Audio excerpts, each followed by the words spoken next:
Morning में आपको खुशामदेद कहेंगे। मैं हूं आपकी मेजबान ईशा अदनान और मैं हूं मोहम्मद जुनेद हलीम। गुड मॉर्निंग, सुबह खैर। उम्मीद करते हैं और दुआ करते हैं कि आपकी सुबह खैरियत से गुजरिए। नाज़रीन, कोई भी अच्छा काम अगर किया जाना है और उसके ऊपर शाबाश या थपकी ना मिले तो आपका दिल उदास हो जाता है। तो ये शाबाश और थपकी बहुत ज़रूरत है किसी बड़े की तरफ से। तो रियासत ने भी बड़ेपन का मुजाहरा किया और ऐवान सदर में तकरीब मुनक्किद की गई। शोबाजात मुख्तलिफ जिसमें थे आला कारकर्दगी से मुतल्लिक एजाज़ात उन्हें तकसीम किए गए और उन्हें उनकी सलाहियतों पर खराज तहसीन भी पेश किया गया। जी हाँ, सदर मुमलिकत आसिफ अली जरदारी थे। मुख्तलिफ शख्सियात इसमें थी मौजूद और एजाज़ात तकसीम किए गए।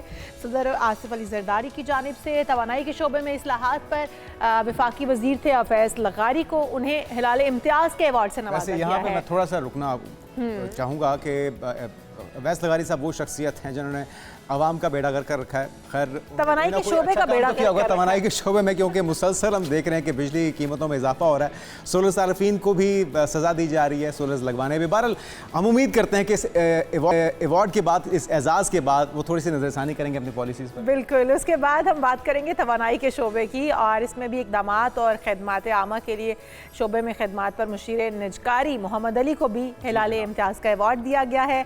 फिर क्रिकेटर हैं शाहिद अफरीदी जिनको खेल के शोबे में नुमाया खदमात पर हिलाल इम्तियाज़ का अवार्ड दिया गया है। जबकि कोपेमा है शहरोज़ काशिफ जिनके लिए हिलाल इम्तियाज़ का अवार्ड उनकी वालिदा ने महसूस किया है, क्योंकि वो जो है इस कोपेमाई के दौरान ही शहादत जो है उन्हें नसीब हुई थी। तो इस तरह बहुत सारे शोबे हैं। जिस तरह से हम देख रहे हैं कि अताउल्ला कासमी साहब को उनकी खदमात के लिए, बिल्कुल अदब के शोबे में उनकी खदमात के लिए उन्हें निशान इम्तियाज़, जबकि अदब और खदमात आमा के शोबे में इरफानुल हक सदीकी मरहूम हैं जिनको निशान इम्तियाज़ का अवार्ड दिया गया। बिल्कुल इसी तरह से अदब के शोबे में खदमात पर असगर नदीम सैयद को भी हिलाल इम्तियाज़ के अवार्ड से नवाजा गया है। तो ये एजाज़ात हर साल दिए जाते हैं, इस साल भी दिए गए हैं। जो शोबों से ताल्लुक़ रखने वाली पाकिस्तानी नुमाया शख्सियात हैं, उनकी जो सलाहियतें थी, उनकी जो काविशें थी, उनको सराहा गया, उन्हें खराज तहसीन पेश किया गया। तो उम्मीद करते हैं कि इस तरह के और भी जो किरदार हैं वो इस हौसला अफजाई से उभर कर सामने आएंगे और अपने अपने शोबों में बेहतरीन किरदार अदा कर पाएंगे। आगे बढ़ते हैं और आज की टॉप 5 स्टोरीज़ की बात कर लेते हैं। नाज़रीन, बहुत कुछ हो रहा है और एक मोस्ट अवेटेड विजिट जो है वो इस वक्त जारी है। अमेरिकी सदर डोनाल्ड ट्रंप का चीन का 2 रोज़ा दौरा, जिस पर वो बीजिंग पहुंच चुके हैं। उनका पुरतपाक इस्तकबाल हुआ। नायब सदर चाइना के उनकी तरफ से इस्तकबाल किया गया और ईरान अब भी अपनी कहा जा रहा है कि मिसाइल सलाहियतों को 70% तक बरकरार रखे हुए है। ये दावा किया गया है अमेरिकी इंटेलिजेंस रिपोर्ट में। इसमें कितनी सदाकत है और क्या कोई बड़ा ब्रेक थ्रू हो सकता है इस दौरे में, इसका जायजा लेंगे। उसके बाद हम अपने प्रोग्राम में बात करेंगे कोकेन पिंकी का रिमांड मंजूर, कत्ल का केस भी खुल गया और मुलजिमा का 3 केसेस में रिमांड हासिल किया गया है। कत्ल है, मनशियात फरोशी है, गैर कानूनी असलहा है। इन मुकदमात में शामिल DIG साउथ होंगे जो कि इन मुकदमात पर कार्रवाई करेंगे और ये कोकेन क्वीन जो है इस पर अब मुकदमात की बुछाड़ कर दी गई है। इस पर भी तफसील से जायजा लेंगे। और फिर बात होगी कत्ल, मनशियात फरोशी और गैर कानूनी असलहे के मुकदमात में शामिल DIG साउथ। ईद उल अजहा की आमद भी है और साथ ही शहर भर में मवेशी मंडियां हम देख रहे हैं कि वो सज गई हैं। कुर्बानी के जानवरों की खरीदो फरोख्त का सिलसिला भी शुरू हो चुका है। रेट्स क्या हैं, कहां कहां पे मवेशी मंडियां लग चुकी हैं, क्या SOPs हैं जिन्हें मद्देनजर रखना होगा और मार्केट में इस वक्त कितनी तेजी है, चाहे वो छोटा जानवर हो या बड़ा जानवर, सभी आप तक पहुंचाएंगे। उसके बाद बात करेंगे IMF वफ़द की वज़ारत ख़ज़ाना आमद, बजट मुज़ाकरात का बाकायदा आगाज़, हुकूमत का बजट में डिजिटल मॉनिटरिंग सिस्टम और AI पर मबनी टैक्स इस्लाहात नाफिज करने पर भी गौर। इस पर भी तफसील से जायज़ा लेंगे कि IMF वफ़द की वज़ारत ख़ज़ाना आमद के बाद क्या कुछ मज़ीद महंगाई का दबाव कितना बढ़ने जा रहा है आवाम के ऊपर और क्या कुछ मज़ीद होने जा रहा है, इस पर भी तफसील से जायज़ा लेंगे। और आखिर में बात होगी शुगर की। शुगर आपके कोलेस्ट्रॉल को कैसे मुतासर करती है, शुगर के और भी बहुत से साइड इफ़ेक्ट्स हैं, आपके जिस्म के पूरे निज़ाम को वो किस तरह से मुतासर करती है, इसका सदेबाब क्या हो सकता है, इसको रिवर्स कैसे किया जा सकता है, माहिरीन की राय शामिल करेंगे आज के प्रोग्राम में। हमारे साथ जुड़े रहिएगा आखिर तक। और सबसे पहले जिक्र कर लेते हैं डोनाल्ड ट्रंप के दौरा चाइना का। गो के वो सारी शराइत या जो एक डिमांड थी चाइना की कि आपने ईरान जंग का ख़ात्मा करके यहाँ पर आना है अगर आप मतलूबा मकासद हासिल करना चाहते हैं। ऐसा तो कुछ नहीं हुआ, लेकिन क्या इस दौरे में कोई बड़ा ब्रेक थ्रू हो सकता है? एक तरफ तो वो ईरान को धमकी दे रहे हैं कि ईरान को जल्दी फैसला कर लेना चाहिए वरना उसका काम तमाम कर दिया जाएगा। साथ में वो ये भी कह रहे हैं कि चाइनीज़ प्रेसिडेंट जो हैं वो इसमें कुछ नहीं कर सकते, ना ही हमें उनकी मदद चाहिए। लेकिन बहरहाल डोनाल्ड ट्रंप जो कहते हैं उसका उलट ही वो करते हैं, और इसका मतलब है कि उन्हें चाइना की अशद ज़रूरत है। मतलब आप ये कहना चाह रहे हैं कि उनके कॉल ऑफ फेल में तजाद होता है, वो कहते कुछ है और करते वो कुछ और है। इसी पर बात करने के लिए आमिर अली सफ़ीद बराए खैर सगाली चाइना से हमारे साथ मौजूद हैं। असद हसन साहब सहाफ़ी अमेरिका से भी हमारे साथ मौजूद होंगे। इसे जानना चाहेंगे क्योंकि डोनाल्ड ट्रंप का जो दौरा है वो बड़ा इंपॉर्टेंट समझा जा रहा है, और अगर वो अमेरिका और इसराइल जंग को ख़त्म करने के बाद, ईरान इसराइल जंग को ख़त्म करने के बाद अगर ये दौरा करते हैं तो शायद उनके लिए ज़्यादा सूदमंद साबित होता, जो कि चाइना ने उनको पहले ही बता रखा था कि अगर आप ये जंग ख़त्म करके आते हैं तो फिर बहुत सारी चीज़ें आपके हक़ में हो सकती हैं, या बहुत सारे फैसले जो है वो आपके हक़ में हो सकते हैं। अभी ये दौरा कितना इंपॉर्टेंट है, और इसके अंदर जिस तरह से डोनाल्ड ट्रंप अपने इस दौरे से पहले उन्होंने इजहार किया कि उन्हें चीनी सदर की ज़रूरत नहीं है अमेरिका, ईरान और इसराइल जंग के ख़ात्मे के लिए, लेकिन वो साथ ही साथ ये भी कहते हैं, जब बीजिंग वो पहुंचे तो उन्होंने कहा कि जी मैं चीनी सदर से इस हवाले से बातचीत ज़रूर करूंगा। तो क्या समझते हैं आप, क्या कुछ होने जा रहा है इस मुलाकात के अंदर, क्या बातचीत होने जा रही है, और क्या सालिसी का किरदार अदा कर सकता है चाइना, चीनी सदर? जी, बहुत शुक्रिया ईशाल आपका भी, और जुनेद आपका, थैंक यू सो मच, आपने मुझे अपने प्रोग्राम में लिया। नो डाउट कि बहुत इम्पोर्टेंट दौरा है, और ख़ास तौर पे दुनिया की दो बड़ी ताकतें हैं, और दो बड़ी मुआशी ताकतें हैं, दो बड़ी फ़ौजी ताकतें हैं। प्रेसिडेंट ट्रंप खुद भी कहते हैं कि दोनों बड़ी फ़ौजी ताकतें हैं, अगरचे हम बड़ी फ़ौजी ताकत हैं। सो बहुत अहमियत का हामिल है। 3-4 चीज़ें उनके बिहाफ़ पे जो एस्टेब्लिश की जा गई हैं कि इस दौरे में अमेरिका क्या चाहेगा। ट्रेड बैलेंस है, उसके साथ साथ अमेरिका चाहता है कि चाइना जो है वो अमेरिका से हथियार भी खरीदे, वेपन भी खरीदे, और चाइना को कोई दिक्कत ना हो कि अगर अमेरिका ताइवान को भी हथियार देता है तो उसमें भी प्रॉब्लम ना हो। और जैसे आपने कहा कि बड़े रेयर किस्म के जो बहुत शाज़ दुनिया में पाए जाते हैं रेयर मिनरल्स हैं, जो ख़ास तौर पे नैनो टेक्नोलॉजी और माइक्रोचिप्स बनाने में काम आते हैं, सेमीकंडक्टर्स के बनाने में काम आते हैं। और यही वो चीज़ है जिसकी वजह से चाइना को ख़ास तौर पे टेक्नोलॉजी के मैदान में ख़ासी कहना चाहिए कि बढ़तरी हासिल है। अमेरिका ऑफ कोर्स वो भी टेक्नोलॉजी के मैदान में किसी से पीछे नहीं है, लेकिन चीन बहुत बड़ा एक चैलेंज बन रहा है टेक्नोलॉजी के मैदान में। तो अमेरिका चाहता है कि उन मिनरल्स तक उनको भी एक्सेस हो। सो ये दौरा इस लिहाज से बहुत इंपॉर्टेंट है। लेकिन एक बात हमें ये याद रखनी चाहिए कि दोनों मुल्कों के दरमियान एक तरह से जो पॉलिटिकल टेंशन है और आइडियोलॉजिकल कॉन्फ्लिक्ट है वो भी एग्जिस्ट करता है, और उसकी बहुत पुरानी तारीख है। एक तरफ आपके सामने यहाँ कैपिटलिज्म है जिसकी नुमाइंदगी प्रेसिडेंट ट्रंप कर रहे हैं, दूसरी तरफ सोशलिज्म है, और सोशलिज्म को अमेरिका किसी तौर बर्दाश्त नहीं कर पा रहा। आपने देखा कि वेनेजुएला के प्रेसिडेंट को वहाँ पे एक ऑपरेशन के जरिए उठाया गया, और बुनियादी तौर पे वेनेजुएला जैसे मुल्क और ईरान जैसे मुल्क जो ऑयल प्रोड्यूसिंग कंट्रीज हैं वो चाइना की तरफ टिल्ट रखते हैं। अमेरिका की एक पुरानी पॉलिसी चली आ रही है कंटेन चाइना, कि उसको असर और रसूख उस रीजन के अंदर और दुनिया के बाकी ममालिक के अंदर है, ताकि अब कहा जा रहा है कि नॉर्थ अफ्रीका जो है वो कम्प्लीटली चाइना के इन्फ्लुएंस में आ चुका है। सो अमेरिका अपनी डोमिनेंस इन तमाम सेक्टर्स के अंदर, इन तमाम रीजन्स के अंदर बरकरार रखना चाहता है। सो ये टेंशंस रहेंगी, और प्रेसिडेंट ट्रंप ने अपनी इलेक्शन कैंपेन में भी और उसके बाद भी काफ़ी एक सख्त लैंग्वेज इस्तेमाल की है चाइना के खिलाफ।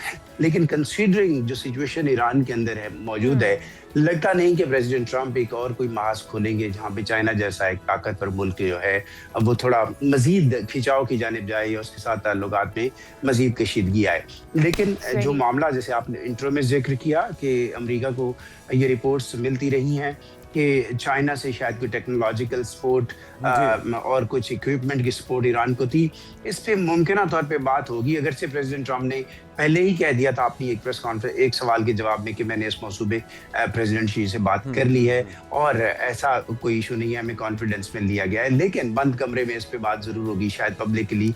और बंद कमरे में जो असद साहब बातें होंगी उसमें क्या एक ये भी कोई इस तरह की तजवीज़ सामने आ सकती है जिस पर बात भी हो रही है मुख्तलिफ तजज़ियाकारों की तरफ से कि कोई ऐसी डील, कोई ऐसी सौदेबाजी करने की कोशिश अमेरिका की तरफ से की जाए जिसमें डोनाल्ड ट्रंप या अमेरिका ताइवान की सरपरस्ती छोड़ दें और बदले में वो ये चाहें कि चाइना ईरान के ऊपर अपना हाथ हटा ले और वो उसको फतह करने में या जो उसके मकासद हासिल करने में कामयाब हो सके, क्योंकि इस वक्त गले की हड्डी बनता दिखाई दे रहा है ईरान का मामला। देखिए, ये तो तय है कि अमेरिका तो ताइवान को एलानिया सपोर्ट करता है जमहूरियत के नाम पे, लेकिन ईरान की सपोर्ट चाइना ऐसी कोई एलानिया नहीं करता। चाइना तो कह सकता है कि हमारी कोई ऐसी सपोर्ट नहीं, आप ऑलरेडी आपने हमारी जिन कंपनियों को सैंक्शन कर रखा है या जिनके ऊपर पाबंदियाँ हैं कि वो ईरान के साथ ट्रेड ना करें, आपने जो भी ज़वाबित तय किए हैं कमोबेश हम उनकी तामील कर रही हैं। सो ये इशू इस तरह तो नहीं होगा, लेकिन अगर होगा तो अगेन बंद कमरों के पीछे होगा। और मेरा नहीं ख्याल कि जो स्ट्रेटेजिक डेप्थ है चाइना की और खासतौर पे ताइवान के ऊपर जिस तरह वो अपना हक जताता है कि वो इतना आसानी से महज ईरान के मामले पे कि उसकी सपोर्ट नहीं करे, उससे वो अमेरिका उससे पीछे हट जाएगा कि ताइवान की सपोर्ट से। तो इसके इम्कान ज़रा कम नज़र आते हैं। लेकिन हाँ, ये ज़रूर है कि जो ट्रेड के दरमियान बैलेंस लाना है ट्रेड के मामले पे, इसमें अमेरिका को कामयाबी अच्छा, उसकी हो हम देख सकती रहे है हैं कोशिश प्रेसिडेंट और शेख। ख्वाहिश अमेरिका की, क्योंकि वो एलन मस्क समेत अपनी जो तमाम बड़ी कंपनीज के सरबराहान हैं उनके हमरा इस दौरे पर पहुंचे हैं। तो अमेरिका काफ़ी कुछ चाह रहा है कि वो जो बर्फ़ जमी हुई है उसको पिघलाया जा सके, ट्रेड के मामला, अर्थ मिनरल, सारे जो बाकी चीज़ें हैं, जो टैरिफ वाले मामला हैं, उन सारों को सॉल्व किया जा सके। किस हद तक कामयाब होता दिखाई दे रहा है अमेरिका आपको इस दौरे में, क्योंकि एक जो बड़ा तनाज़ा इस खत्ते में चल रहा है और 90% हम सभी जानते हैं कि अपने जो तवानाई की ज़रूरियात हैं वो ईरान से चाइना पूरी करता है। तो इस हालात में, इस तनाव की कैफियत में खत्ते में एक जंग भी चल रही है, बहुत सी इल्ज़ाम तराशियाँ भी हुई चाइना के ऊपर कि वो मुआवनत कर रहे हैं, इंटेलिजेंस बुनियादों पर केमिकल भेजे जा रहे हैं मिसाइल बनाने के। तो आपको लगता है कि रिस्पॉन्स क्या होगा चाइना का? देखिए, चाइना आमतौर पे हम सब जानते हैं कि चाइना अपना रिएक्शन बहुत नाप तोल के बाद देता है और वो कोई नी जर्क रिएक्शंस उसके नहीं होते। और वो मैंने फिर वही कहा कि बंद कमरों में बात होगी। पिछले अगर हम 3 महीनों की बात कर लें, वो ईरान का इशू हो या उससे पहले वेनेजुएला का, तो जो चाइना की एनर्जी नीड्स हैं उसको काफ़ी वहाँ पे नुकसान पहुँचा है दोनों हवालों से। चाइना जो है वो ईरान से सबसे बड़ा बायर है तेल का, और यहाँ पे जब वहाँ पे ब्लॉकेट चल रही है तो चाइना जो है वो इन्फ्लुएंस हो रहा है। और चाइना को बहुत ज़्यादा ज़रूरत है एनर्जी की, क्योंकि अगर आप उसकी प्रोडक्शन कंसिडर करें तो वो पूरी दुनिया का एक बहुत बड़ा सप्लायर है। सो चाइना नहीं चाहता कि अमेरिका की पॉलिसियाँ उसको हर्ट करें, तो ये बातें बंद कमरे में ज़रूर होंगी। लेकिन मैं जो ट्रेड बैलेंस की बात कर रहा था कि जैसे बड़ा बिजनेस डेलीगेशन प्रेसिडेंट ट्रंप के साथ है, वो चाहते हैं कि जो चाइना की मंडियाँ हैं उन तक एक्सेस हो, और चाइना भी जो है खासतौर पे जो डिजिटल टेक्नोलॉजिकल इक्विपमेंट है अमेरिका से वो खरीदे, फौजी जो मिलिट्री का सामान है, फौजी साजो सामान है, वो भी अमेरिका से खरीदे, ताकि कोई ना कोई बैलेंस आए दोनों के दरमियान। ह्यूज बैलेंस है दोनों मुल्कों के दरमियान ट्रेड के अंदर। सही। और ये यहाँ भी पे देखते हैं कि मुलाकात में क्या कुछ तय है। होता है दोनों ममालिक के दरमियान। लेकिन चाइना को अगर हम दूसरे तरीके से देखा जाए तो चाइना एक बड़ा भरपूर तरीके से बैक फुट पे रहते हुए फ्रंट फुट पे आए बगैर अमेरिका को झुका के अमेरिका की साख को नुकसान पहुंचाने में ईरान के साथ रहा है। अब आप समझते हैं कि अगर ईरान जो है उसको एग्री करने की बात आती है और अमेरिका जिस तरह से अपने जो मकासद हैं वो बता चुका है या अपने वो मौके पर डटा हुआ है कि वो अब ज़ीरो इन्वेस्टमेंट पर आ जाएगा और वो मिसाइल टेक्नोलॉजी भी हासिल नहीं करने देगा, यूरेनियम अफजूदगी भी हासिल नहीं करने देगा, तो क्या आप समझते हैं कि अब अमेरिका चाइना को कायल कर पाएगा कि चाइना अब ईरान से बात करे और ईरान को इस चीज़ पर एग्री करे? ये हम रब्ता करते हैं दोबारा से। असद हसन साहब हमारे साथ ही होंगे। और अभी हम देख रहे हैं कि ये बज़ाहिर तो नहीं कहा जा रहा है, डोनाल्ड ट्रंप की तरफ से भी कहा जा रहा है कि जी हमें चाइना की ज़रूरत नहीं है, लेकिन यकीनी तौर पे इस वक्त चाइना का बड़ा अहम किरदार है, रशिया का बहुत अहम किरदार है। और चाइना ये बरमरा इस चीज़ का इजहार कर चुका है कि वो इस जंग का खात्मा चाहता है, क्योंकि जब तक ये रास्ते बंद रहेंगे उन तक तवानाई के हुसूल के लिए जो रूट इस्तेमाल किया जाता है वो बंद रहेगा। ना सिर्फ ये खित्ता बल्कि पूरी दुनिया अब तो उसके शदीद असरात का सामना कर रही है। आलमी जो स्टॉक मार्केट्स हैं उसमें भूंचाल है, जो ऑयल प्राइसेस हैं वो मुसलसल बुलंदी पर जा रही हैं, वो मुसलसल उनकी इजाफा होता जा रहा है। तो हम तो शिद्दत के साथ महसूस कर रहे हैं, दुनिया भी देख रही है ये चीज़।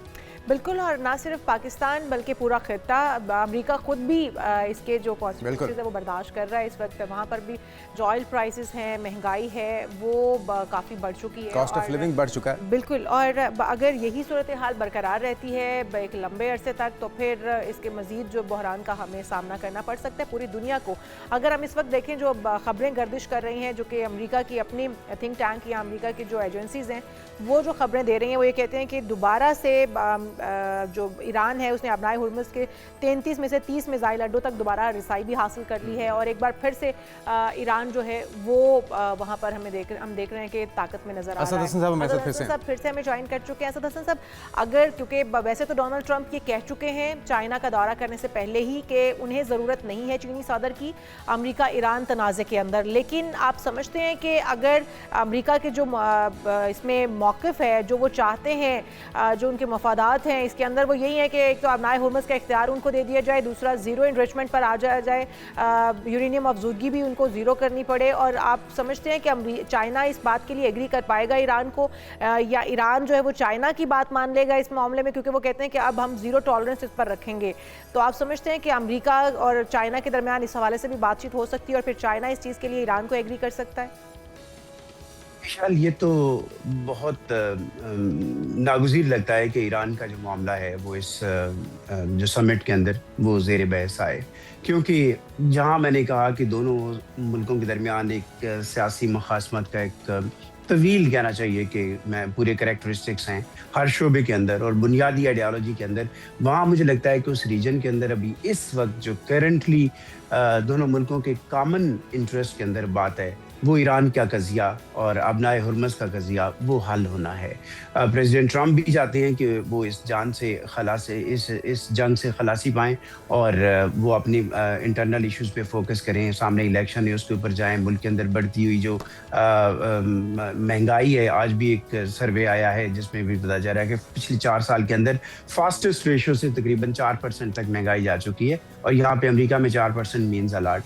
गैस प्राइसेस ग्रेजुअली आए दिन ऊपर जा रही हैं और इसका दबाव प्रेसिडेंट ट्रंप महसूस कर रहे हैं और चाइना भी चाहेगा कि ये मामला हल हो, क्योंकि एक तो उसका बॉर्डर अपना ईरान के साथ है, वो इनसिक्योरिटी चाइना के लिए जो बढ़ती है वो भी कम होगी और सेकेंडली जो उसकी एनर्जी नीड्स हैं ईरान के साथ जो पूरी कर रहा है वो भी बेहतर होंगी। सो मुझे लगता है कि ये मामला होगा। हाँ, ये जो कहा जा रहा है कि शायद चाइना कोई सालिसी की तरफ आ जाए, या ईरान ज़रूर चाहता होगा कि चाइना जैसा मुल्क, रशिया जैसा कोई मुल्क इसमें जब मीडिएशन पाकिस्तान कर रहा है तो वो साथ बैठ के कोई सालिस का किरदार अदा करे और कोई गारंटर का किरदार अदा करे, ज़मानत दे।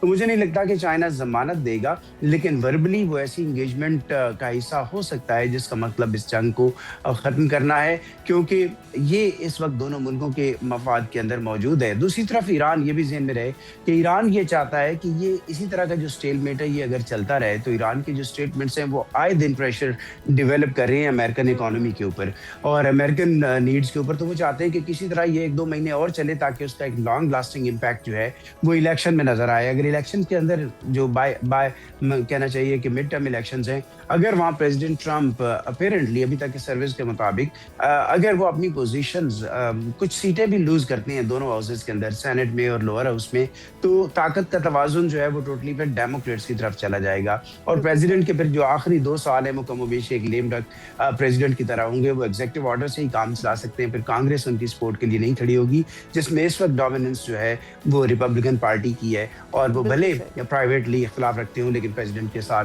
पूरी कुव्वत के साथ खड़े हुए हैं। सो ये इशू है दोनों मुल्कों के दरमियान। चाहेंगे कि ईरान का मामला डिस्कशन में आए और चाइना कोई ना कोई ऐसा रोल प्ले करे जिससे ये जंग जो है वो मुकम्मल तौर पे ख़त्म हो सके। बिल्कुल सही।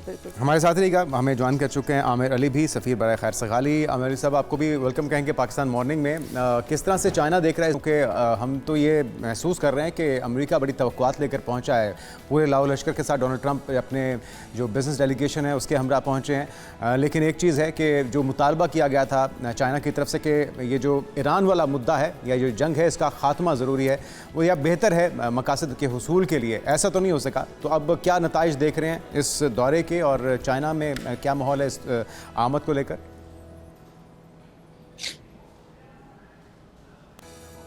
और it is on a public place और सबसे ज़रूरी बात यह है कि मुझे ये लगता है क्योंकि अभी तक कोई भी ऐसी स्टेटमेंट यहाँ पे मीडिया में भी ब्रेक नहीं हुई जिसमें ईरान का कोई जिक्र किया हो।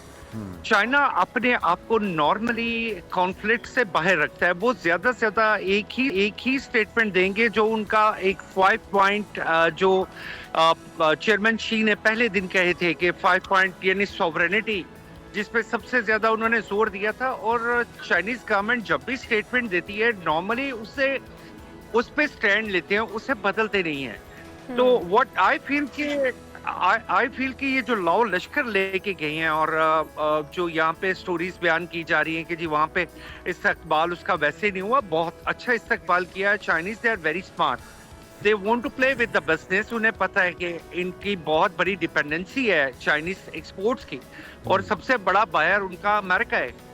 तो ये लोग पोलाइटली बात करेंगे, ये लोग टैरिफ पे बात करेंगे, ये लोग इस चीज पे डिस्कस करेंगे कि बिजनेस को कैसे बढ़ाया जा सकता है। इन द मीनवाइल मैं अपनी एक ऑब्जर्वेशन आपको देता हूँ कि इस वक्त प्रेशर आएगा डोनाल्ड ट्रंप की तरफ से कि अमेरिकन प्रोडक्ट्स के लिए चाइनीज मार्केट को खोला जाए, यानी और ज्यादा खोला जाए। ऑलरेडी यहाँ पे एक्सेसिबल है तमाम अमेरिकन ब्रांड्स, यानी वो जो ट्रेड बैलेंस इस वक्त बहुत ज्यादा शिफ्ट हो चुका है इन फेवर ऑफ चाइना, उसको किसी तरह थोड़ा सा बैलेंस किया जाए। ये जो इतना बड़ा ट्रेड डेलीगेशन आया है, इसके पीछे सबसे बड़ी वजह ये है। बिल्कुल ठीक। अच्छा आमिर साहब, जिस तरह से आप भी कह रहे हैं कि बहुत चाइना जो है वो बहुत स्मार्ट है, उनकी पॉलिसीज़ बहुत स्मार्ट हैं, और जिस तरह से बातें भी हो रही हैं कि शायद उतने डोनाल्ड ट्रंप और सुपर पावर के प्रेसिडेंट के मुताबिक उनके शान शयान उनका इस्तकबाल नहीं किया गया। एक तो नायब सदर का वहाँ पर होना, सदर का खुद वहाँ पर, चीनी सदर का खुद वहाँ पर उनका इस्तकबाल के लिए मौजूद ना होना, ये भी एक सवालिया निशान है इसके ऊपर कि वो खुद वहाँ पर हम पल्ला क्यों मौजूद नहीं थे। एक सुपर पावर मुल्क का प्रेसिडेंट वहाँ पर पहुँचा था मुलाकात के लिए। दूसरा, इसके अंदर क्या आप समझते हैं कि क्या कौन कौन से अहम मुद्दे हैं जो कि उठाए जा सकते हैं, चाहे ईरान के तनाज़े पर बात ना होगी, अमेरिका ईरान तनाज़े के ऊपर, लेकिन और कौन से स्ट्रेटेजिक बुनियादों पर कुछ मुआहदे हो सकते हैं, कुछ शराकतदारी हो सकती है चाइना अमेरिका के दरमियान? जी एक कब ये जो कहा जा रहा है कि उतना शान इस्तकबाल नहीं किया गया, ऐसा नहीं है। वो तमाम वीडियोस वैसे नहीं आई, बड़े अच्छी तरीके से इस्तकबाल किया गया। कभी भी ये हिस्ट्री है कि चाइनीज जो प्रेसिडेंट हैं या चाइनीज चेयरमैन जो हैं, जैसे चेयरमैन शी जिनपिंग, ये बाय इटसेल्फ ये गेस्ट को जाके रिसीव नहीं करते, ये इनके ट्रेडिशन है। और अगर उन्होंने वाइस प्रेसिडेंट को भेजा है तो it is very well honoured, इसमें ऑनर में कोई कमी नहीं आई। अभी आप बड़ी जल्दी देखिएगा कि यहाँ पे सदर पुतिन भी आने वाले हैं। इस दौरे के बाद चाइना में सदर पुतिन ने आना है और सदर पुतिन का भी इसी तरह इस्तकबाल होगा। ये नहीं हो सकता कि उसके लिए चेयरमैन शी जिनपिंग खुद जो है वो एयरपोर्ट चले जाए। This is never happen and it is seldom happen in China कि किसी को इस तरह वेलकम किया जाए, और ये बड़ा अच्छा वेलकम है। ट्रेड पे बात होगी, इस पे बहुत ज्यादा जोर दिया जाएगा। मैं जाती तौर पे मेरा ख्याल है कि ईरान, जब तक उसे ये नजर आ रहा था अमेरिका को कि ईरान का मुद्दा दबा नहीं है, क्योंकि ये विजिट तो होना था अप्रैल में और ये विजिट लेट हुआ, यानी एक माह आगे बढ़ गया, और एक माह आगे बढ़ने की वजह ईरान में मिडल ईस्ट का जो तनाजा था वही था। तो नाउ वी कैन से कि वो तनाजा ऑलमोस्ट सॉल्व हो गया है। मैं आपको जो चीज फ्रोजन है ना, इसका मतलब है कि ये जंग खत्म हो रही है, अब फेस सेविंग ले रहे हैं। और अगर फेस सेविंग ले रहे हैं तो ठीक है, ये दोनों कंट्रीज अपने अपने तौर पे देखे, उन्होंने अपनी अवाम को ये भी तो बताना है ना कि वी वॉन द वॉर जी। तो इसीलिए आमिर साहब, हम भी यही जानना चाह रहे हैं कि एक बेहतरीन मौका है फेस सेविंग के लिए डोनाल्ड ट्रंप की तरफ से, क्योंकि अब वो बहुत सी ख्वाहिशात लिए पहुंचे हैं वहाँ पे, चाहे उसमें टैरिफ के मामलात हों, चाहे उसमें ट्रेड हो, चाहे उसमें रेयर अर्थ मिनरल्स का मामला हो। ये सारी चीज़ें तो वो चाहते हैं कि इसमें एक मज़ीद ताल्लुक़ को मजबूत किया जा सके चाइना के साथ। लेकिन जो तनाज़ात हैं, चाहे वो ताइवान का मुद्दा हो या फिर ईरान जंग का मामला, क्या इन मामलात में कोई ब्रेक थ्रू होते देख रहे हैं इस दौरे में, या कतन कोई इस तरफ या कोई बड़ी पेशरफ्त नहीं एक्सपेक्ट की जा सकती? चाइना की एक पॉलिसी बाय एंड लार्ज जो मैं अज्यूम करता हूँ, चाइना तनाज़ात में नहीं उलझता। चाइना तो ताइवान को कॉन्फ्लिक्ट ही नहीं कहता, वो कहता कि it is not a conflict, ये हमारा ही मुल्क है। मतलब they have no any second verdict, उस पे कोई सेकंड चॉइस वाली बात ही नहीं है। तो अमेरिकन जो, जैसे Nancy Pelosi made a visit to Taiwan like three years before, तो किसी ऑफिशियल का ताइवान का अमेरिका की साइड से आफ्टर अ लॉन्ग टाइम एक पहला विजिट था, लेकिन उसको भी जिस तरीके से रिटेलिएट किया गया, तो और चाइनीज ने अपना पूरा एक स्ट्रॉन्ग मैसेज दिया कि you have accepted China as an independent sovereign country, including with its all neighboring like वो भले हांगकांग मकाओ था वो तो और आ चुका है चाइना के पास, and with the Taiwan also. So I believe कि इसमें स्टेटमेंट नॉर्मली अमेरिका की तरफ से तो बिल्कुल नहीं आएगी, ये मुझे यकीन है। और चाइना तो हमेशा कहता है कि Taiwan is a part of China, so there is no second verdict. बिल्कुल सही। आमिर साहब हमारे साथ ही मौजूद रहेगा। असद हसन साहब, आपकी जानिब आऊँगी। इस वक्त अमरीकी अखबार न्यूयॉर्क टाइम्स और दीगर जो अखबार हैं उनके एजेंसीज़ हैं उनकी वो ये बताती हैं कि ईरान जो है वो इस वक्त अपने तमाम अड्डों पर भी दोबारा से अपना असर और रसूख जमा रहा है और आबनाए हुर्मुज़ के अंदर भी 33 में से 30 मिसाइल अड्डों तक वो रसाई हासिल कर चुका है। इसके साथ ही साथ जो है वो तकरीबन 70% मोबाइल मिसाइल लॉन्चर, जंग से पहले जो 70% मिसाइल ज़खायर थे उनको बरकरार रखे हुए है अभी भी और उनके ऊपर मज़ीद काम कर रहा है। तो 90% ज़ेर ज़मीन जो मिसाइल ज़खायर हैं उनको भी वो मज़ीद जो है वो स्ट्रेंथन कर रहा है।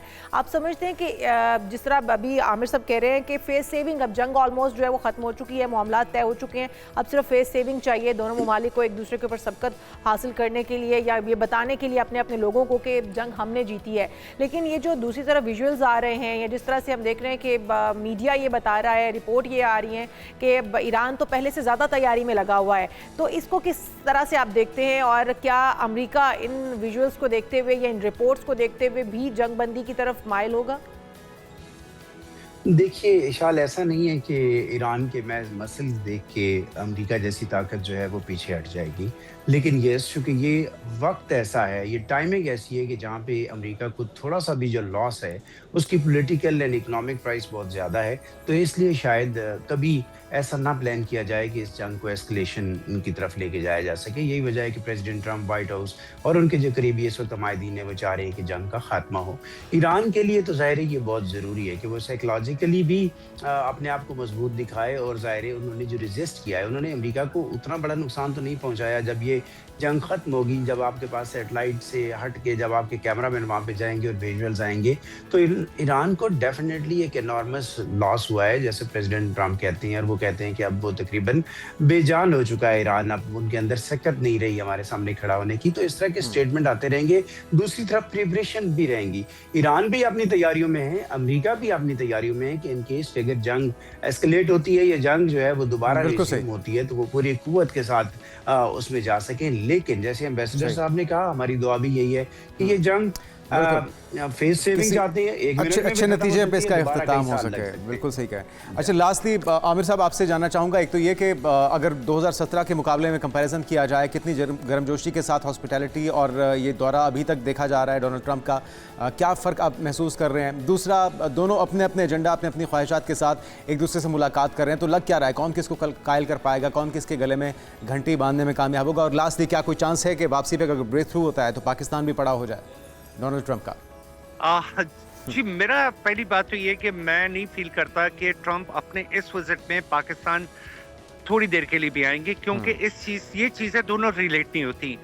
मेरे नजदीक टेक्निकली ये रिलेट नहीं हो रही हैं। और दो बातें, एक आपने पहले क्वेश्चन ईरान के हवाले से किया था, तो मैं आपको एक और चीज बताना चाहता हूँ कि वो स्टेटमेंट जो मसूद पिज़ेश्कियान जो उनके प्रेसिडेंट हैं, उन्होंने कहा कि मेरी अली खामनाई से बड़ी अच्छी मीटिंग हुई है 2.5 घंटे, और Ali खामनाई is a very positive person. यानी वो एक ऐसी सफाई दी जा रही है इंटरनली, यानी कि आप पासदारान इनकलाब और जो दूसरी इनके डेमोक्रेटिक फैक्टर्स हैं, आप उनको जरा स्टडी करें तो उस स्टेटमेंट और उसकी बॉडी लैंग्वेज क्या थी उस स्टेटमेंट की कि he is a nice guy and I had a very good meeting with him for 2.5 hour. इसका मतलब ये है कि इंटरनली वो किसी ऐसे कॉन्फ्लिक्ट का शिकार है कि जहाँ पे शायद पासदारान इनकलाब वाले नहीं मान रहे और बाकी जो उनकी गवर्नमेंट है वो शायद एक और साइड पे है। और ये एक मेरी ऑब्जर्वेशन थी, मैंने थोड़ा ऐड कर दिया। इसके अलावा जो आपने वो घंटी बांधने वाली बात की है, चाइनीज हमेशा एक चीज पे जोर देते हैं कि नोबडी इज योर एनिमी। आप ये देखिए कि जो एनुअल ट्रेड है ताइवान और चाइना के दरमियान, अगर आप उसका वॉल्यूम का अंदाजा लगाएं तो that is for more than $100 billion, something like that. इतनी बड़ी ट्रेड है। तो ये कहते हैं कि आप अपनी ट्रेड को कभी डैमेज ना होने दें। Trade is your one link to develop a long term relation. तो और जिस तरह अमेरिका करता है कि अमेरिका इन्फिल्ट्रेट करता है, वेनेजुएला में क्या हुआ सबके सामने है। तो आप देखते हैं कि फिर फाइनली कौन किसके गले में घंटी बांधता है, कौन कामयाब करता है खपकत ले जाता है अपनी बातें, अपनी शराइत मनवाने पे। बहुत शुक्रिया। हमारे साथ आमिर अली साहब मौजूद थे, असद हसन साहब मौजूद और थे। इशाल, हमें ये भी याद है कि कोविड के दिनों में बाइकॉट चाइना की जो शर्ट्स थी वो चाइना ने खुद ही प्रिंट करके पूरी दुनिया में बांटी थी, तो उनकी तरजीह क्या है ये पूरी दुनिया जान चुकी है। बिल्कुल, और वो अपनी तरजीहात को प्रायोरिटी पर रखते हैं। यहाँ पर एक ब्रेक शामिल कर लेते हैं, दीगर हम इश्यूज होंगे इस ब्रेक के बाद हमारे साथ। Welcome back. और अभी एक बड़ा मरहला आन पहुंचा है बजट से पहले, बजट की तैयारी और उसके लिए IMF की शराइत और फिर उनकी अप्रूवल बड़ी ज़रूरी होगी। और क्या इतनी महंगाई के बाद, इतनी कीमतें बढ़ने के बाद अब बजट में एक और बड़ी तबाही, एक और बड़े महंगाई के तूफ़ान के लिए हमें तैयार रहना होगा, क्योंकि IMF के साथ बजट मुज़ाकरात का बाकायदा आगाज़ हो गया है। आलमी मालियाती इदारे के वफ़द की वजारत ख़जाना आमद हुई और टैक्स रेवेन्यू माली इस्लाहात पर तबादला ख्याल भी हुआ है। और ज़राई कहते हैं कि आइंदा माली साल के लिए वफाकी बजट तैयारियाँ आइंदा हफ्ते तक मुकम्मल भी कर ली जाएंगी। जी हाँ, और आइंदा माली साल का बजट मौजूदा सूरत हाल के तनाजुर के मुताबिक बनाया जाएगा और वफ़द की मुशावरत के साथ तयशुदा जो अहदाफ हैं उनकी पार्लियामेंट से पहले मंजूरी ली जाएगी और उसके बाद IMF की जानिब से जो मुकर्ररा अहदाफ की पार्लियामेंट से मंजूरी है वो शर्त करार दी गई है। लेकिन वफाकी बजट पर मुज़ाकरात के लिए वफ़द 20 मई तक पाकिस्तान में क़याम भी करेगा। इसके अंदर क्या कुछ तय पाएगा और इससे आवाम के ऊपर कितना बड़ा बोझ पड़ सकता है महंगाई की सूरत में, कीमतें बढ़ने की सूरत में, ये सब भी हम जानेंगे। और हमारे साथ मौजूद हैं डॉक्टर शाहिद हसन सदीकी साहब, माहिर मईशत हैं, आप वेलकम टू शो कहेंगे आपको। और डॉक्टर साहब, आप ही से जानेंगे कि IMF के मुज़ाकरात होने जा रहे हैं, उसका आगाज़ भी हो चुका है और कहा जा रहा है कि उसकी पार्लियामेंट से मंजूरी ली जाएगी और ये शर्त करार दी गई है। उसके बाद जो है वो जो अहदाफ मुकर्रर किए जाएंगे IMF की जानिब से, उन पर कोई बातचीत आगे हो सकती है। लेकिन क्या समझते हैं आप, क्या मुमकिन अहदाफ हो सकते हैं और उसके बाद फिर महंगाई पर, ऑलरेडी जो मईशत पर क्या असरात मुरतब होंगे, इसके आम आवाम इसको किस तरह से भुगतेगी? बेहद शुक्रिया आपका। देखिए, बुनियादी बात यह है कि 1988 से अब तक 38 ईयर्स हुए हैं। इन 38 ईयर्स में 16 प्रोग्राम हुए हैं IMF के स्ट्रक्चरल एडजस्टमेंट प्रोग्राम के। हर दफ़े एक नए प्रोग्राम की ज़रूरत पड़ती है, 16 प्रोग्राम। इसका मतलब ये है कि वो तमाम प्रोग्राम नाकाम थे और एक मरतबा फिर नाकाम रहेंगे। उसकी वजह यह है कि एक गठजोड़ है IMF का और पाकिस्तान में मुख्तलिफ हुकूमतों का, पार्लियामेंट का, स्टेट बैंक का। वह है अशराफिया की मईशत। कोई वजह नहीं है ये सोचने की कि जो कुछ पिछले 38 वर्षों में हुआ है इस मरतबा इससे मुख्तलिफ होने जा रहा है। ये लाजमन है, हुकूमत कुछ भी कहे, मगर ये फैसला हो चुका है कि 2027 के बाद अगले प्रोग्राम में भी जाएंगे। और IMF का जो प्रोग्राम है उसके नतीजे में हमने देखा कि हमारी जो मईशत की शरह नमू है इन 38 वर्षों में भारत, बांग्लादेश और श्रीलंका से औसत सालाना कम रही है। पाकिस्तान में गुर्बत जो है वो 11 करोड़ लोग हैं जो गुर्बत की लकीर से नीचे हैं, मजीद बढ़ने जा रही है। पाकिस्तान में महंगाई खित्ते के मुल्कों से ज़्यादा है, ये मजीद बढ़ने जा रही है। पाकिस्तान दुनिया के 10 ममालिक में है, 10 ममालिक दुनिया की जहाँ फूड इनसिक्योरिटी है, सूरत हाल संगीन है। कौन सा मुल्क जो कि ज़री मुल्क है, जहाँ के ज़कात का निज़ाम है, और इन सारी चीज़ों के बावजूद कर्ज़ों का बोझ बढ़ रहा है, तालीम का बजट कम हो रहा है, सेहत का बजट कम हो रहा है, मुल्क के ऊपर कर्ज़ों का बोझ बढ़ रहा है। तो इन हालात में ये समझना होगा कि IMF की कोई शर्त नहीं है। IMF की शर्त वही है जो पाकिस्तान में मुख्तलिफ हुकूमतों की है, अशराफिया को नवाजा जाए, मुल्क को कर्जे लेके चलाया जाए, इम्पोर्ट्स को बेतहाशा किया जाए, तरक्याती अखराजात में कटौती की जाए। वही अब होने जा रहा है और इस खतरे को नज़रअंदाज कर रहे हैं कि ये 9/11 के बाद का सबसे खतरनाक और फैसला कुन दौर है। इस वक्त अभी हदफ जो है ना वो ईरान है या मशरक़ी वस्ता के ममालिक हैं, लेकिन आगे चल के इसका हदफ इस्लामी जमहूरिया पाकिस्तान लाजमन होगा। अच्छा, अभी अगर हालिया तारीख की मिसाल ली जाए तो वज़ीर मुमलिकत की तरफ से कहा गया जी जो पेट्रोलियम मसनूआत हैं उसमें IMF की तरफ से ये दबाव है कि इसको लेवी को 160 तक ले जाया जाए। हालांकि IMF का ये मौक़िफ़ है कि जो मौजूदा आलमी मार्केट की कीमतें हैं उसके मुताबिक अपनी गैस की, पेट्रोलियम मसनूआत की कीमतें रखी जाएँ। तो किसकी बात को सच तस्लीम किया जाए? और वैसे भी मैंडेट लेकर, वोट लेकर तो हुकूमत आती है। अगर IMF ने अहदाफ पूरे करने का कहा है तो फिर ये FBR की ज़िम्मेदारी है, मुतल्लिका महकमों की ज़िम्मेदारी है। अगर सारा कुछ आम आवाम से या मुलाजमत पेशा लोगों से ही निचोड़ा जाता रहेगा तो फिर ये महंगाई पूरी आवाम को उसकी जद में लपेटेगी और फिर खमियाजा भुगतना पड़ेगा हर पाकिस्तानी को। देखिए, पहली बात तो ये कि ये IMF की शर्त नहीं है। मैं आपको रिकॉर्ड पे बता रहा हूँ, IMF की शर्त नहीं है। IMF ने तो ये कहा था कि भाई आप तो टैक्सों की चोरी हो रही है। शहबाज शरीफ साहब ये कह चुके हैं कि FBR 15,000 अरब रुपया सालाना कम वसूल कर रहा है। वो आप इस साल भी वसूल नहीं करना चाहते, अगले साल भी नहीं करना चाहते, 2029 में भी नहीं करना चाहते। तो वो कहता है जी आप टैक्सों की चोरी रोकना नहीं चाहते, वो आपकी मजबूरी है। आप ताकतवर तबकों से टैक्स नहीं लेना चाहते, वो आपकी मजबूरी है। तो मसले का हल क्या है? ये कहते हैं जी मसले का हल बड़ा आसान है, हम पेट्रोलियम लेवी बढ़ा देते हैं, भत्ता, इसमें सूबों का हिस्सा भी नहीं जाएगा और सूबे शोर भी नहीं करेंगे। इससे पैदावारी लागत बढ़ती है तो बढ़े, खाने पीने की अशिया, ट्रांसपोर्ट के किराए, सब्जियां, तरकारियां, गोश्त, हर चीज बढ़ जाती है, आवाम की जिंदगी अजीरन हो जाती है। तो डॉक्टर साहब, क्या फिर अशराफिया से ही सिर्फ वोट लेने हैं इन पार्लियामेंटेरियंस को, इन सियासतदानों को?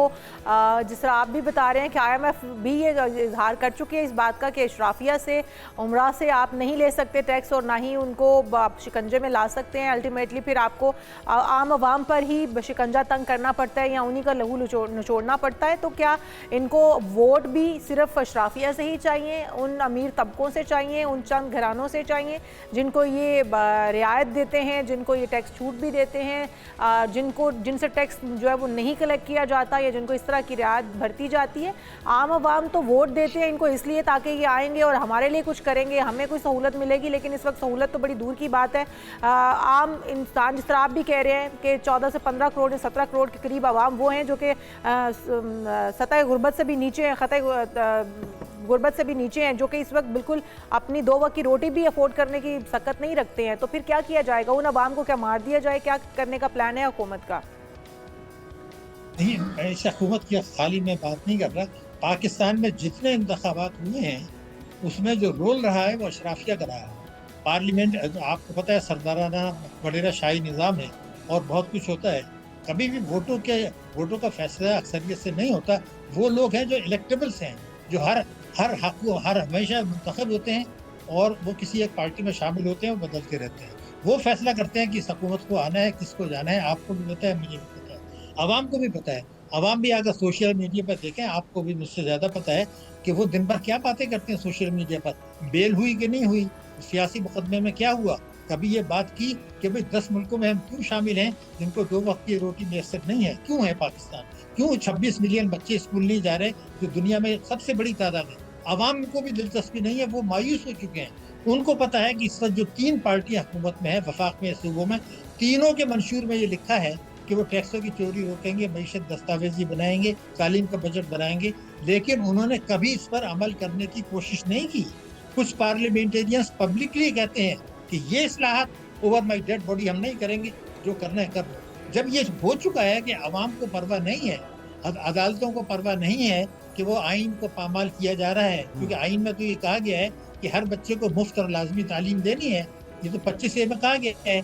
इंसाफ की भी बात की गई है, लेकिन 26 मिलियन तो नहीं जा रहे। इसका मतलब ये कोई इदारा और आवाम की कोई दिलचस्पी नहीं है। सारा फैसले पाकिस्तान की ताकतवर अशराफिया, अमेरिका और IMF करता है।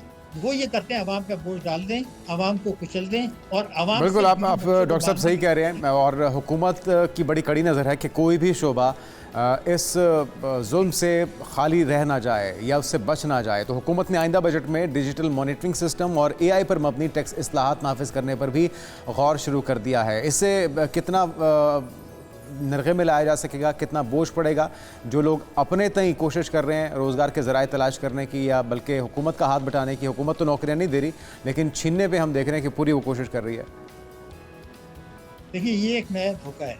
मैं तो जब पाकिस्तान आया था उसके 1995-96 से मैं देख रहा हूँ, उस वक्त भी ये कहते थे कि हम मईशत को दस्तावेजी बनाएंगे, हम काले धन को सफ़ेद होने से रोकेंगे। उस वक्त बात करते थे कंप्यूटर्स की। उसके 25-30 साल के बाद आए कि जनाब इंफॉर्मेशन टेक्नोलॉजी आ गई है। फिर कहा गया कि जी हम बैंकों से जो मुनाफा डिपॉजिट पे मिलता है, होटल्स की जो बिल होते हैं, क्लब्स के जो बिल होते हैं, उनसे हम टैक्स की चोरी रोकेंगे। लेकिन पहले कंप्यूटर्स था, इंफॉर्मेशन टेक्नोलॉजी आया, अब आर्टिफिशियल इंटेलिजेंस की बात कर रहे हैं। अरे भाई, हर काम इंसान ने करना है। अगर आपने ये फैसला कर लिया है कि 25 करोड़ की प्रॉपर्टी 3 करोड़ में बिकेगी, तो आर्टिफिशियल इंटेलिजेंस उसका क्या कर लेगा?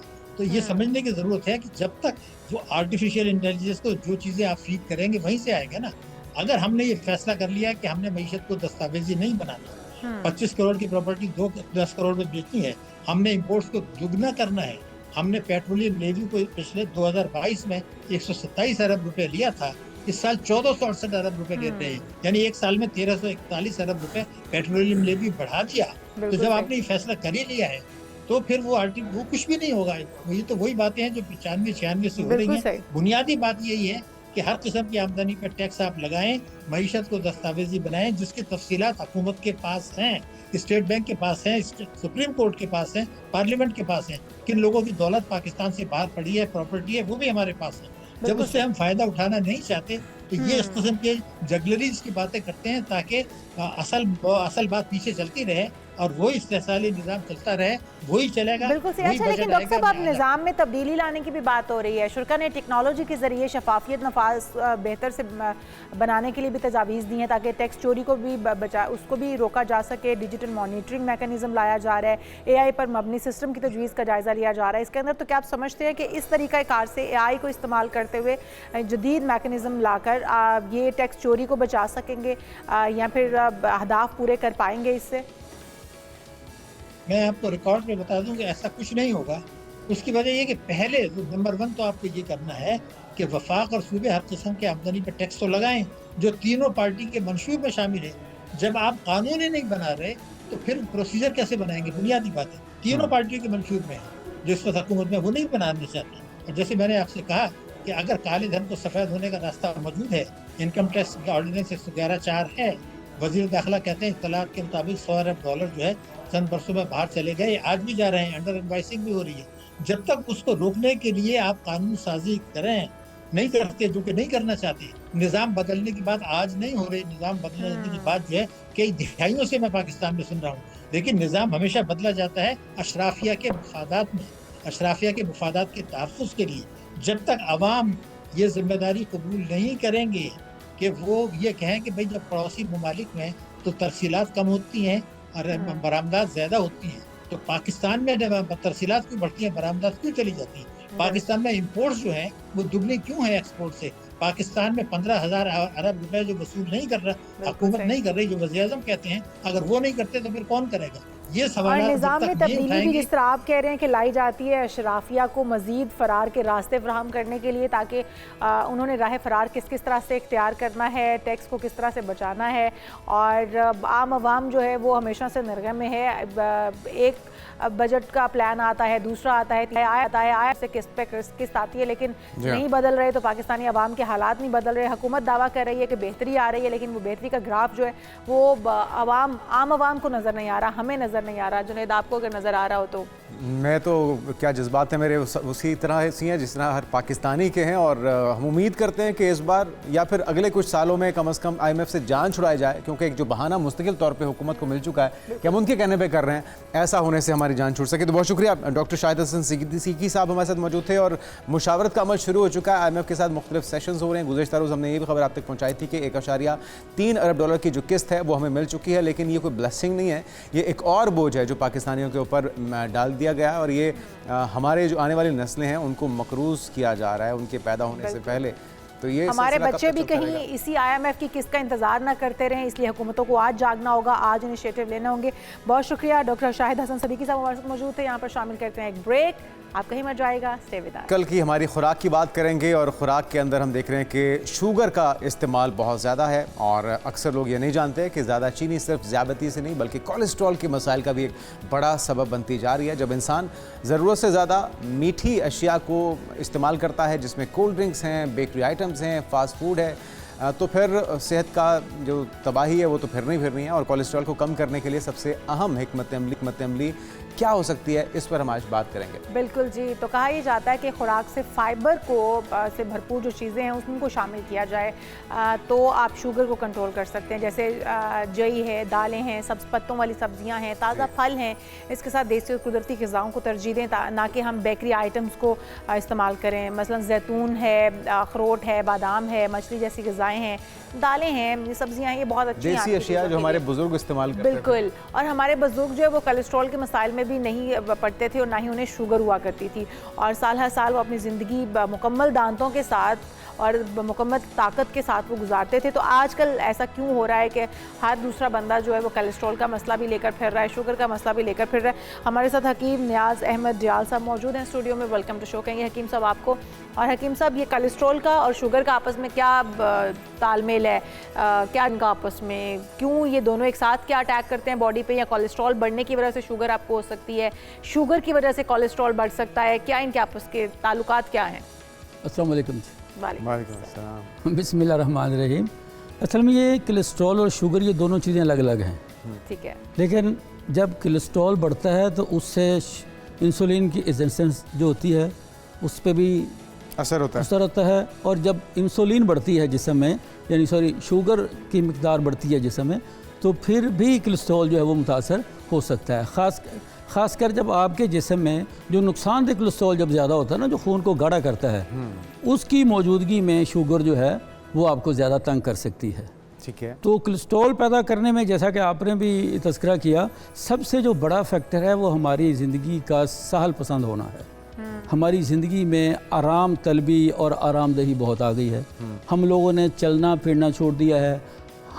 हमारा जो डाइट क्वालिटी है वो तो बहुत बढ़ गई है, ग़िज़ाई अज़ा बहुत बढ़ गए हैं, लेकिन जो हमारा चलना फिरना था, आपने बड़ों की बात की, हमारे बड़े तो रोज़ाना 10-10, 15-15 किलोमीटर पैदल चलते थे।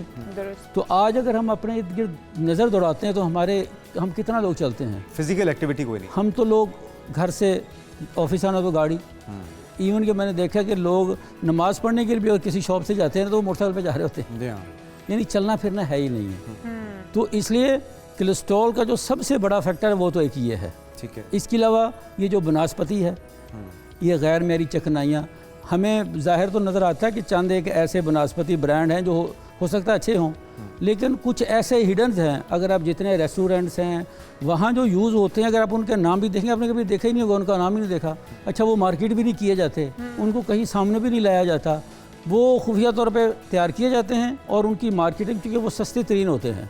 और ये जो कारोबारी तबका होता है ये सिर्फ अपने प्रॉफिट को और अपने मफाद को देखता है। तो वो जो गैर म्यारी चिकनाइयाँ हैं, जिनके अज्जा भी गैर म्यारी होते हैं, वो आपके पूरे मेटाबॉलिक सिस्टम को ख़राब करती हैं। तो तब जाके फिर जिस्म के अंदर ये जो चिमनी वाली चर्बियाँ हैं, चिकनाइयाँ बढ़नी शुरू होती हैं, जिससे आपका खून गाढ़ा होता है। जब खून गाढ़ा होता है फिर आर्टरीज़ पे दबाव आता है और उसके नतीजे में जैसा कि ब्लॉकेज होती है और फिर खुदा न खास्ता वो अच्छा के अमराज तक बात चली। अगर कोलेस्ट्रॉल लेवल आपका बढ़ गया है तो आपको इब्तिदाई तौर पे क्या अलामात अपने जिस्म में महसूस होना शुरू हो जाएंगी? टेस्ट तो करवाना ही चाहिए, लेकिन आप ख़ुद अगर अपने बॉडी को ऑब्ज़र्व करें तो वो क्या निशानदेही है, क्या अलामात हैं जिसको देख के आपको फ़ौरी तौर पे ख़तरे की घंटी बजनी चाहिए और आप उस पर फिर काम शुरू करें? सबसे पहले सुस्ती। अच्छा। जिसमें में बिल्कुल उकसाहट आ जाती है, उकताहट, हर वक्त थकावट महसूस होना, बंदे का काम करने को दिल नहीं करता, बंदा हड हराम हो जाता है।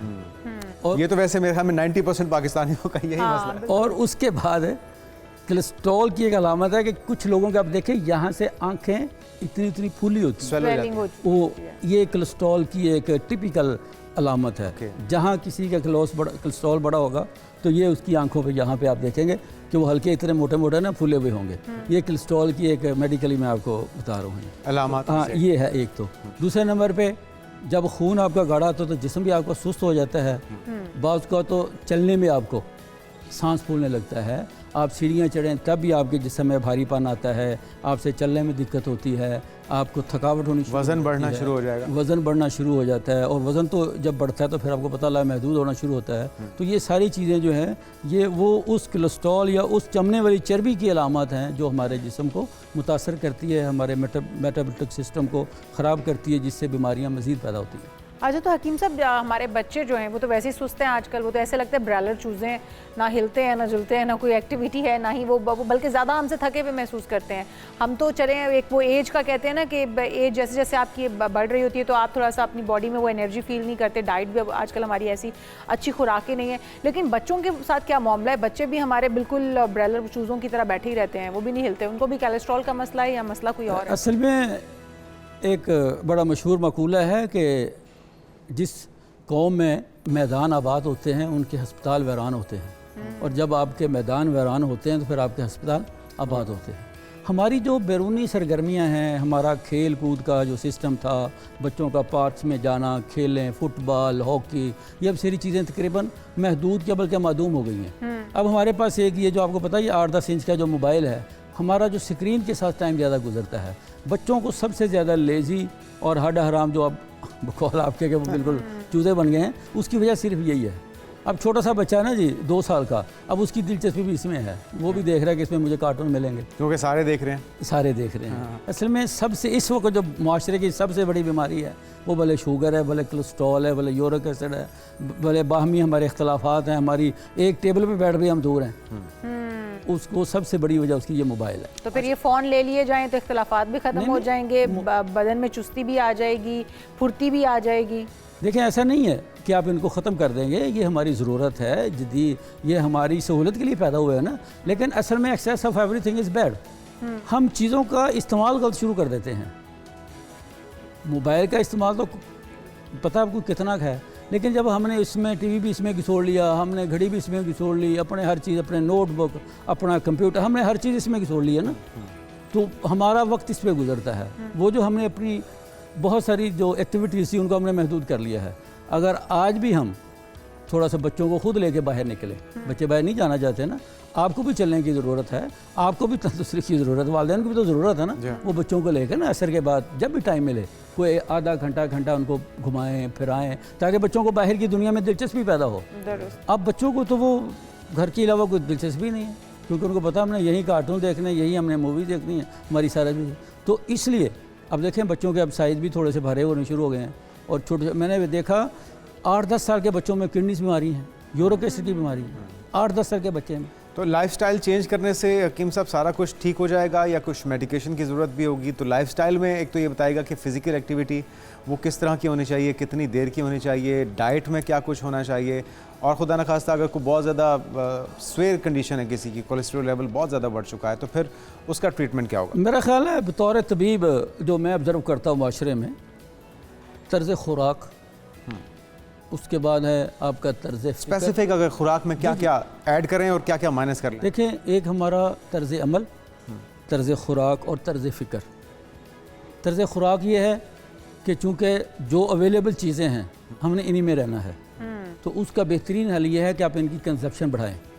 ठीक है। इनकी आप खुराक में क्या, वही मैं जानना चाहता खुराक में नेचुरल चीज़ें जितनी भी हमारी हैं उनको तो लाजमी ले ना। जिस तरह फास्ट फूड है, ये आपकी ज़िंदगी का हिस्सा बन चुका है, इसमें सहूलत है, आप ऑर्डर करते हैं आपके घर पहुंच जाता है। तो इसलिए इसके साथ आपने करना ये है कि आप अपनी ज़िंदगी में कम से कम 1 घंटा अपने आप को दें। आप वॉक करें, एक्सरसाइज करें, ताकि जो कुछ भी आपने ऐसा कोई मैदे की चीज़ खाई है, कोई आपने ज़्यादा चकनाई खाई है, वो ताकि जिस्म के अंदर बर्न हो जाए। एक तो ये है तर्ज़ खुराक में ये है कि आपने नेचुरल चीज़ें तो लेनी है, लेकिन अगर मौजूदा खुराकें आपकी मजबूरी हैं तो उसके साथ आपने अपनी एक्टिविटीज़ को बढ़ा देना है। ठीक है। और तर्ज़ अमल ये है कि हमें खुद अपने बारे में और अपने गिरदो पेश के बारे में सोचना है कि हमने इसको बेहतर कैसे करना है, इसको सेहतमंद कैसे करना है। हम एक दूसरे को मशवरे दें। देखिए ना, हम आपने देखा होगा कि कोई आदमी जा रहा है दिन के वक्त, अगर उसकी मोटरसाइकिल लाइट जा रही है तो हर बंदा कहता है वो यूँ कर रहे होते हैं। कितनी फिक्र है, किसी का स्टैंड अगर नीचे रह जाए तो कितनी फिक्र होती है, बड़ी परेशानी होती है। हालांकि वो एक ज़िंदगी एक जुज़ है। हाँ। आपकी पूरी ज़िंदगी जो है उसमें कितनी खराबियाँ हमारी, हमारा सोचने का अंदाज़ गलत हो सकता है, हमारा चलने का अंदाज़, हमारे रवैये, हमारा गुफ्तार, हमारा किरदार, हमें उसके बारे में एक दूसरे की फिक्र करनी चाहिए। बिल्कुल सही। स्पेसिफिक कोई खुराक अगर आप बता सकें कि कोलेस्ट्रॉल के लिए, यहाँ कोई करेला है या कोलेस्ट्रॉल के लिए जो स्पेसिफिक खुराक है वो लहसुन, जिसे गार्लिक कहते हैं, और जिंजर, अदरक, ये दोनों चीज़ें हैं। इस मौसम में इनका बेहतरीन इस्तेमाल ये हो सकता है कि आप 100 ग्राम अदरक लें, 100 ग्राम लहसुन लें, इसमें 100 ग्राम अनारदाना, अच्छा, और इसमें 100 ग्राम पुदीना, इन चारों चीज़ों को ग्राइंड करें और 10-10 ग्राम इसमें काली मिर्च और सब्ज़ मिर्च डाल के इसकी आप चटनी बना के घर में महफूज कर लें। ठीक है। जब भी खाना खाएं 2 चम्मच में 2 चम्मच दही डालें या पानी डाल के इसका रायता बनाएं, इसका इस्तेमाल करें। तो अगर आप जूस भी तो बनाया जा सकता है, अदरक तो जूस में भी इस्तेमाल की जा सकती है। इस तरह अदरक जो है वो तो जूस में भी जी इस्तेमाल जी, वो की तो जाती हमारे यहाँ आजकल गन्ने के जूस में इस्तेमाल होती है। अब चुकंदर का जूस, सेब के जूस में वो इस्तेमाल कर सकते हैं, लेकिन चूंकि उसमें उसका जायका थोड़ा सा कड़वा है तो हम लोग लज्जत के रसिया हैं, तो इसमें ये होगा अनार। अदरक तो चल जाती है, लहसुन जो है वो थोड़ा सा तुर्श ज़्यादा हो जाएगा। तो उसमें यह है कि जब अनारदाना डालेंगे ना उसमें पुदीना आ जाएगा तो वो ठीक हो जाएगा टेस्ट चेंज हो चटनी। जाएगा। हाँ जी, बिल्कुल सही। उसमें जूस में लहसुन का इस्तेमाल ज़रा पॉसिबल। अगर आप उसको दूसरी शेप में इस्तेमाल करना चाहते हैं तो 2-3 तुरियाँ लहसुन की लें, 1 ग्राम अदरक लें, इसको क्रश कर लें। इसमें आप सुबह खाली पेट 2 चम्मच सिरका सेब डाल के इसको हल्का सा ना एक हल्का गरम सा कर बॉयल गर्म कर लें, अच्छा, और इसको आप इसमें थोड़ा सा शहद मिलाना चाहें तो मिला सकते हैं, वरना इन तीनों चीज़ों को आप सुबह खाली पेट इस्तेमाल करके बड़े तो इस्तेमाल हकीम करें। ये आपके यूरिक एसिड के लिए, कोलेस्ट्रॉल के लिए, और जिसमें बढ़ी हुई जितनी चिकनाइयाँ हैं या चर्बी फैटी लीवर के लिए, ये बेहतरीन है। फैटी लीवर के लिए भी ये बेहतरीन है, लेकिन चूँकि इसमें लहसुन ज़्यादा गर्म होता है। फैटी लीवर के लिए जो है वो है अरके, 2 अरक होते हैं, एक अरके मको और एक अरके कासनी। अरके मको और अरके कासनी ये लिक्विड होता है। अच्छा। इनका आधा कप सुबह आप खाली पेट पिएँ ठीक है। और आधा कप शाम के असर के वक्त। ये महीना 1.5 महीना पिएँ। इसमें आप लोगों का जो गैर ज़रूरी चर्बी, मोटापा वो भी कम होता है, और उसकी वजह से जो लिवर, जिगर की जितने मसाइल हैं, किडनीज की जितने मसाइल हैं, वो सारे के सारे ठीक हैं। अच्छा हकीम साहब, बड़े जो हैं वो ये भी कहते हैं कि अगर आपका को हार्ट का मसला है, आपका कोलेस्ट्रॉल बढ़ा हुआ है, तो आप लहसुन जो है वो कच्चा लहसुन आप उसको चॉप चबा कर लें। लें, चाहे जैसे भी उसको आप निहार मुँह खा लें और ऊपर से पानी पी लें, तो वो आपकी बॉडी के अंदर बहुत सारी फैट्स या आपकी वेजल्स को खोलता है, आपकी जो ब्लड है उसको पतला करता है, आपको जो जितने आपके बॉडी के मसाइल हैं उनके लिए बड़ा मुफीद है।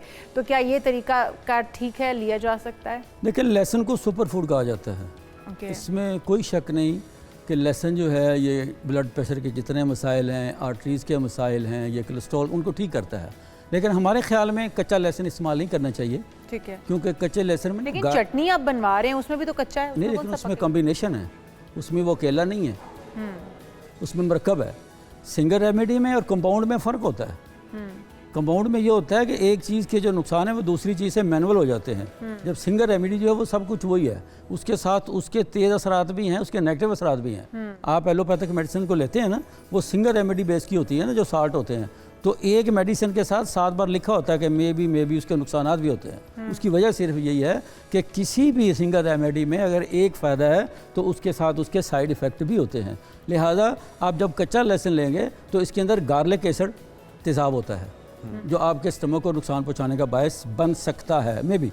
लेकिन इसका सबूत ये है कि आप अगर गार्लिक जो लहसुन का पानी यहाँ लगाएंगे, यहाँ से वो जलन होकर ना, इवन के वो जलने का निशान बन जाता है। तो इसलिए ये एहतियात है, ठीक है। एहतियात पसंदी मेरा ख्याल है ज़्यादा बेहतर होती है। कुछ करके नताइज भुगतने के बेहतर है कि बंदा पहले ही, वो क्या कहते हैं कि एहतियात बेहतर है इलाज से।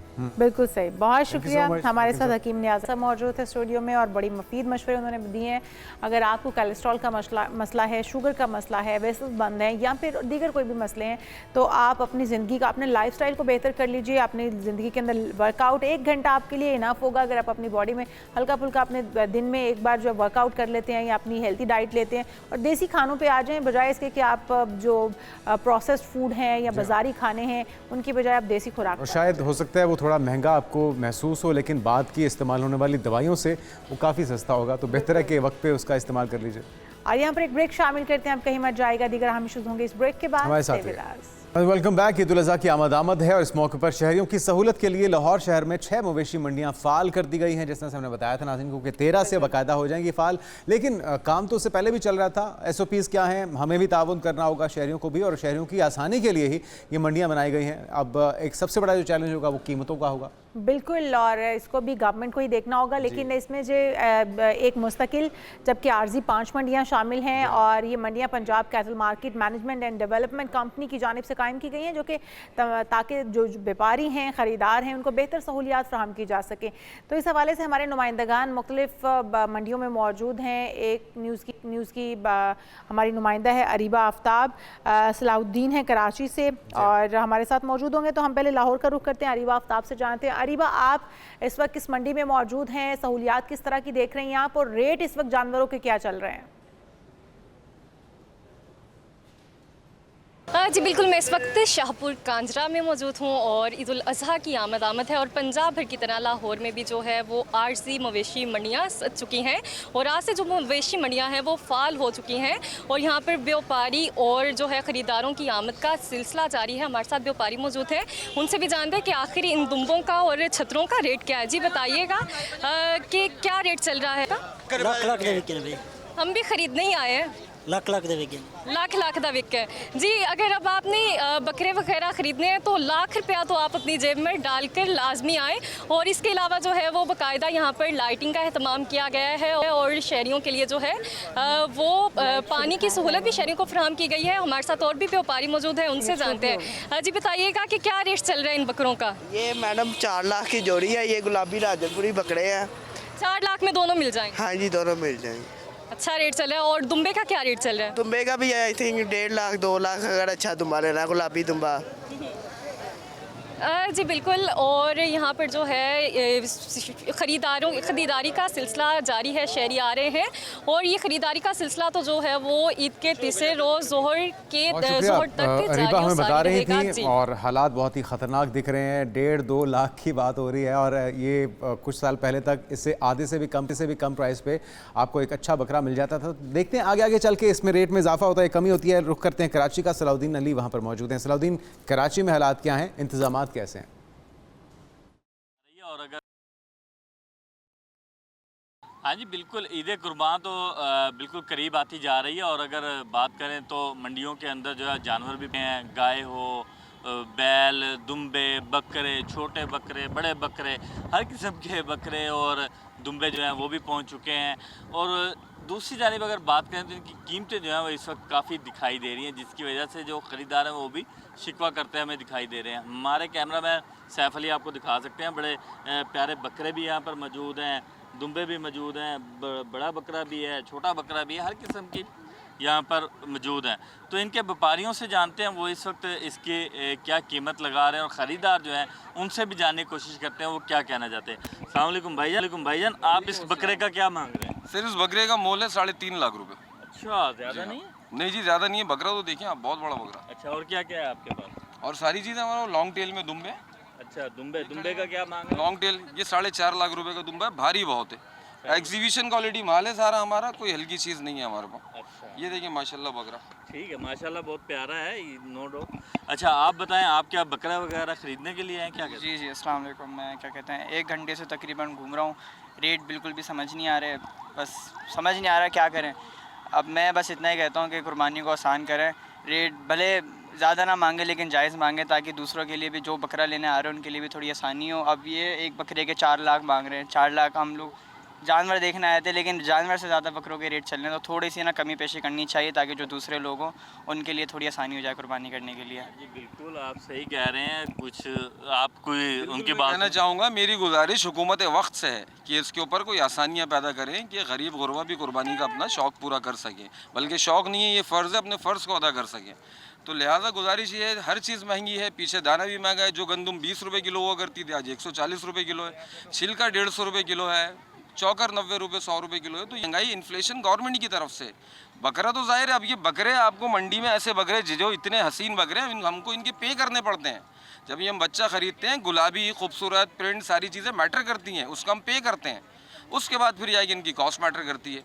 तो ये चीज़ें हैं, कंक्लूड होती हैं। हमारे पास सारा माल गंदम का, दाने का, फार्म का पला हुआ माल है, तो इसलिए हमारा रेट थोड़ा सा कस्टमर को लगता है कि ऊपर है। हाँ जी बिल्कुल, आपने सुना कि जो व्यापारी हैं उनका यही कहना है कि उन्होंने पूरा साल जो है मेहनत की है, उनको चारा खिलाया है जो कि काफ़ी महंगा है, इसलिए जो है उन पर मेहनत की है, तो इसलिए जो है जानवरों की जो कीमतें हैं वो कुछ ज़्यादा लोगों को दिखाई दे रही हैं। दूसरी जानिब जो ख़रीदार हैं वो कह रहे हैं कि इतनी मुनासिब हो जानी चाहिए कीमतें कि हर बंदा जो है वो उसकी पहुंच में आ जाए और वो सुन्नत। सलाउद्दीन अली हमारे साथ मौजूद थे, रीबा आफ्ताब मौजूद थी। बहुत शुक्रिया आप दोनों नुमाइंदगान का। और इस वक्त सूरत हाल ये है, कराची की बात करें, लाहौर की बात करें या पूरे मुल्क की बात करें, तो इस वक्त महंगाई अरूज पर है, इसलिए जानवरों के रेट्स भी बहुत बढ़ चुके हैं। पिछली बार अगर एक आपने बकरा 45-50 का खरीदा था तो इस बार आपको लाख 1.5 लाख रुपए आपने पॉकेट में दी जाना चाहिए, वो भी एक बकरा खरीदने के लिए। तो इस वक्त हम देख रहे हैं कि गाहक भी बहुत कम है। उम्मीद करते हैं कि इंतजामात अच्छे होंगे और कीमतों के ऊपर कंट्रोल के लिए भी कोई हिकमत अमली अपनाई जाएगी। आज के प्रोग्राम से इतना ही, कल तक के लिए अपना बहुत ख्याल रखिएगा।